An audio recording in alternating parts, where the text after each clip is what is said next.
दोस्तों आज का वीडियो में काफी महत्वपूर्ण जानकारी देने वाला हूं जो पति और पत्नी को अगर पूरा एंड तक देखोगे तो पूरी स्टोरी समझ आएगी मैट्रिमोनियल केसों की।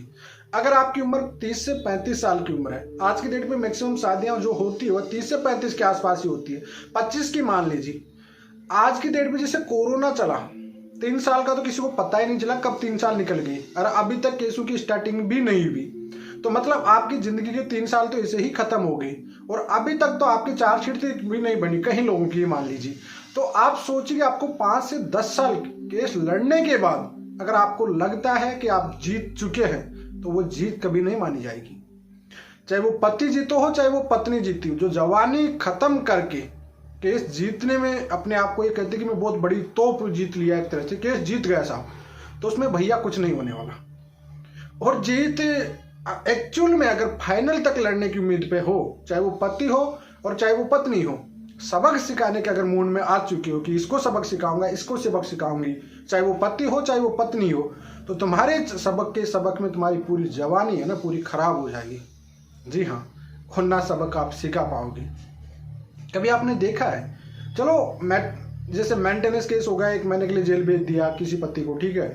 मैक्सिमम में आपने कभी देखा कि दहेज के मामले में पुलिस ने या कोर्ट ने आपको जेल में डाल दिया साहब 5 साल के लिए 10 साल के लिए? नहीं हुआ ना ऐसा कभी भी, क्योंकि जो 498 के केस मामला है उसमें पनिशमेंट का 3 साल का है, ये 2018 के बाद में, ठीक है। अब 2018 के बाद जब 3 साल पनिशमेंट वाला केस है उसमें भाई साहब आपके 10 साल 5 साल खराब हो जाते हैं। कारण क्या है कि मैट्रिमोनियल केस है, पारिवारिक विवाद है, पति पत्नी का पर्सनल मैटर है, ईगो गलत फहमी की वजह से आता है। और आपको पता है 70-80% मामले झूठे होते हैं, जिन निर्दोष लोग उसमें बिना वजह से फंस जाते हैं, जिनकी बिना वजह से जिंदगी खराब हो जाती है। कई महिलाएं ऐसी भी है जो बिना वजह से हरासमेंट होती रहती है। और महिलाओं को दिक्कत कब क्रिएट हो जाती है, जब उनके बाल बच्चे होने के बाद अगर उनका पति पार्टनर चीट करता है कहीं भी बार, देखो हस्बैंड तो कर लेगा लाइफ में, कहीं भी जाके कुछ भी कर सकता है, लेकिन कई वाइफ ऐसी होती है जो हाउस वाइफ होती है, उनके बाल बच्चे होने के बाद भी दिक्कत क्रिएट होती है। तो कई ऐसी महिलाएं भी जो आज की डेट में सबसे ज्यादा प्रताड़ित है। महिला भी प्रताड़ित है तो पुरुष भी प्रताड़ित है। पुरुष इस चीज से लेकर प्रताड़ित होती है, सुप्रीम कोर्ट ने हाल ही में कहा टूल की तरह यूज किया जा रहा है। छोटे छोटे आप ऐसे एलिगेशन है, छोटे छोटे एलिगेशन है जिन पे मतलब कोई भी जिसपे कोई ग्राउंड बनता नहीं, बार बार सुप्रीम कोर्ट एक जारी कर रहा है, मतलब एक मैसेज छोड़ना चाह रहा है बार बार कि अब इसमें कुछ ना कुछ बड़ा होने वाला है।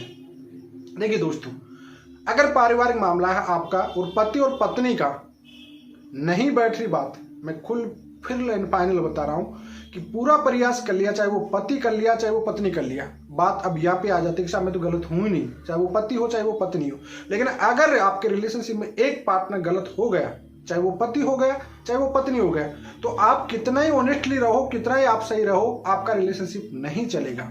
जी हाँ, बात यहीं पे आ जाती है। निर्दोष क्यों भी बिना वजह से सजा मिल जाती है।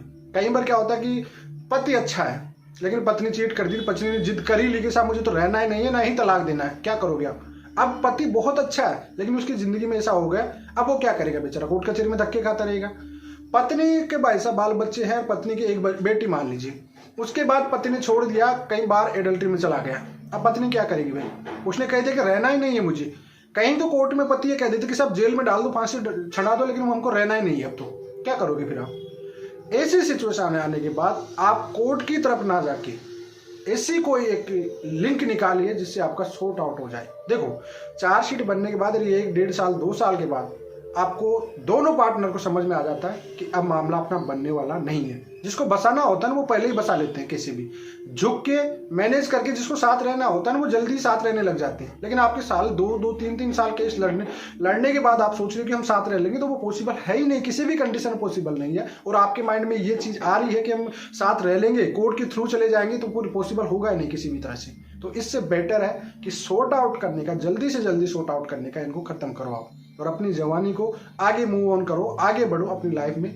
बहुत जरूरी लाइफ है आज की डेट में, लाइफ की छोटी सी लाइफ होती है, आराम से जियो इस जिंदगी को। सबसे बेटर ऑप्शन यही होता है। क्यों आपका कोर्ट कचहरी में आपको खुद को शर्म आती होगी, जाती होगी, किसका मामला साहब? पति का मामला है, पति पे केस कर रखे साहब, पति डेट है था। किसका मामला साहब? पत्नी का मामला साहब। हाँ भाई यार, कोई बड़ा क्राइम है क्या? बताते हुए भी एक सुप्रीम कोर्ट ने कहा कि कई बार रिश्तेदारों पे ऐसे एलिगेशन लगा जाते हैं, समाज उसको किस नजर से देखती है, टूल्स की तरह आप यूज कर रहे हो उसको, आगे जाके दिक्कत क्रिएट होती है उनको। तो आप सोचिए ना, कि कितने लोग निर्दोष इसमें हरासमेंट हो रही है। सबसे बेस्ट ऑप्शन है कि आप कंडीशन यह है कि आपको जल्दी से ख़त्म करना है तो उसमें भाई काउंसलिंग की एप्लीकेशन लगा दो, हाई कोर्ट में बैठ जाओ, चार्जशीट बनने के बाद और काउंसलिंग में बैठ के इसको सॉर्ट आउट कर लो। सबसे बेस्ट ऑप्शन है। ना ट्रायल, ना ही कोई बहस, ना ही कोई जीतेगा, ना ही कोई हारेगा। दोनों कॉम्प्रोमाइज के बेस पे एक एप्लीकेशन पुटअप कर दो आप जाके, कोई भी कर दो, चाहे वो पति हो चाहे वो पत्नी हो, कि गलत फहमी से हमारा केस हुआ था, अब हम इस पे काउंसलिंग करके इसको सॉर्ट आउट करना चाहते हैं। कोर्ट भी चाहता है हमेशा, जो आगे बढ़कर इस चीज़ के लिए आता है कि हमको सॉर्ट आउट करना है, तो भाई आपका यही सबसे बेस्ट ऑप्शन है कि बैठ के उसको सॉर्ट आउट कर लो। सबसे बेस्ट ऑप्शन है यही। बिना वजह से अपनी जवानी खराब करने में कोई फायदा नहीं है। 5 साल 10 साल के बाद ये सोच के आप, अब कई बार तो ऐसे आ जाते हैं कि सामने सबक तो सिखाना ही है जी, सबक सिखाने के चक्कर में भाई साहब खुद बर्बाद हो जाते हैं पूरी तरह से।